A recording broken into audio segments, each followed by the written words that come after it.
Salut à tous, c'est Pang Dachano, bienvenue sur cette vidéo qui aujourd'hui va parler de coaching et va parler d'une problématique qui est assez courante chez nos partenaires ou parfois même chez nous, c'est de se rendre compte que euh, on projette sur les autres des jugements divers et clairement, hein, soyons sincères, les gens nous jugent, nous jugeons et donc très souvent on est en train de projeter ce que les gens peuvent penser de nous et on peut s'empêcher d'aller dans des actions, de mettre en place des discours ou de d'oser faire des choses parce que en amont, d'un point de vue projectif, on se fait déjà tout un scénario comme quoi ils vont trouver qu'on est con, stupide, pas assez ou trop, etc., etc., etc.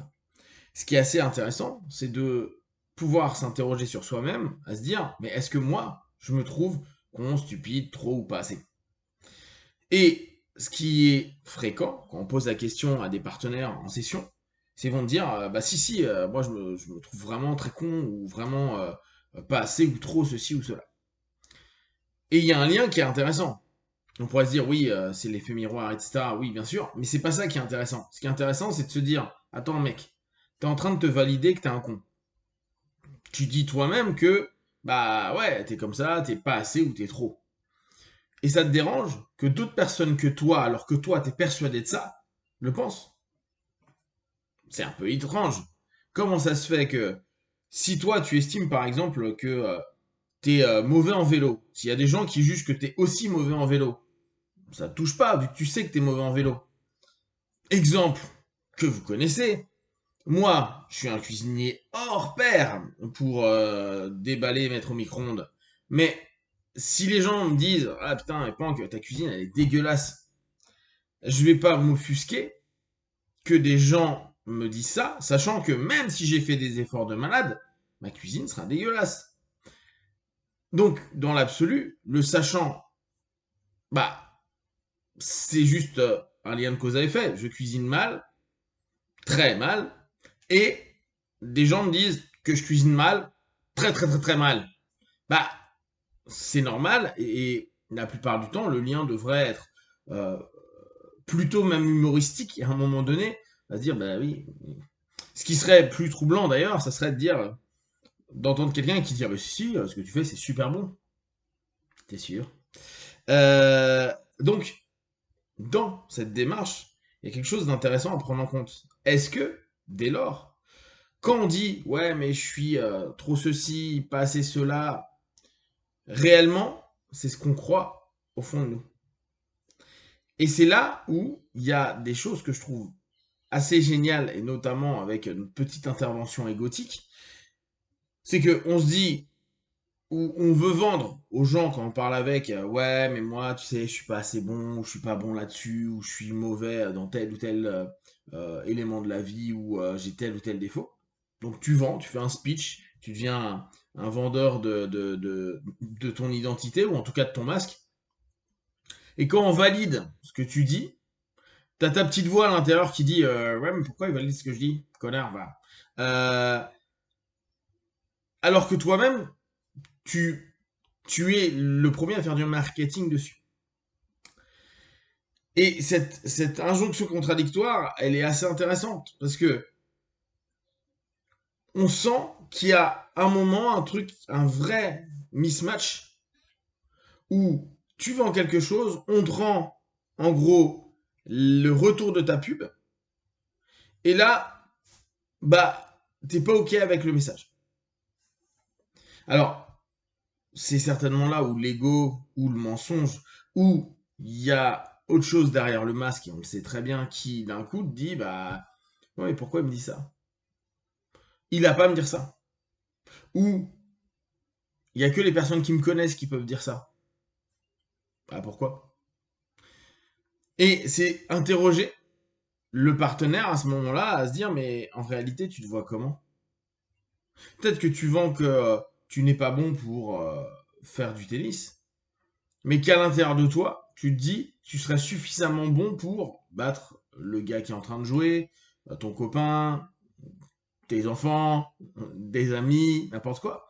Et que la réalité te ramène à j'ai vendu que j'étais mauvais au tennis, putain, mais en fait, je suis vraiment, ou je le suis plus que je ne le pensais, et ça devient difficile.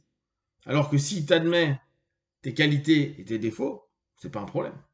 Ce qui nous fait rebondir sur cette idée-là, quand on parle de connaissance de soi, et quand on prend en compte nos qualités et nos défauts, faut réellement être sincère avec soi.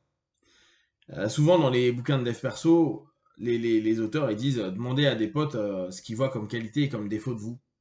Ce qui est plutôt intéressant. Et en parallèle, bah, vous faites la même chose pour vous-même. Il y a des moments où on se dit, vous êtes sûr que vous connaissez la même personne? Parce que là, vous dites des qualités que j'ai jamais vues chez moi et vous voyez des défauts que moi je vois pas. J'ai pas ces défauts-là, mais j'en ai plein d'autres.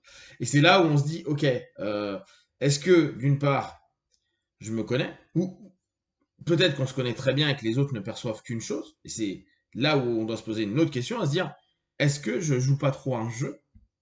Est-ce que je ne propose pas trop un masque et que je suis trop dans mon rôle masqué, à tel point que, aujourd'hui, je suis plus capable d'être perçu comme je suis moi-même, ce qui entraîne un autre élément de question, c'est est-ce que j'assume à être qui je suis.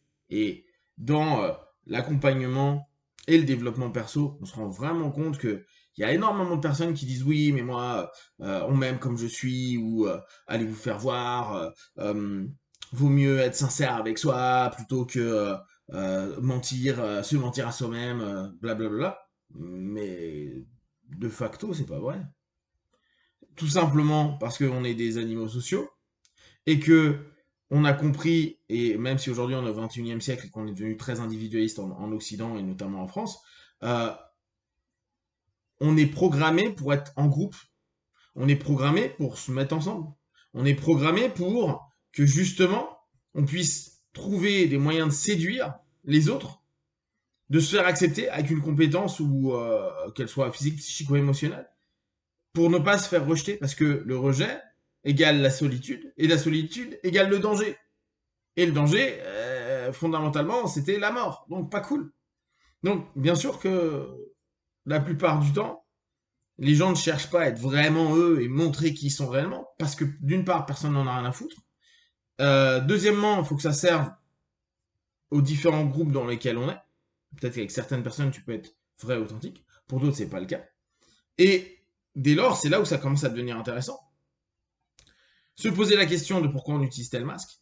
Se poser la question de pourquoi on fait autant en marketing sur une facette de soi qui n'est pas réellement soi, et qui en plus, quand il est validé par le groupe ou par des personnes externes qui peuvent ne pas nous connaître, mais qui reste quand même un groupe, ça nous emmerde.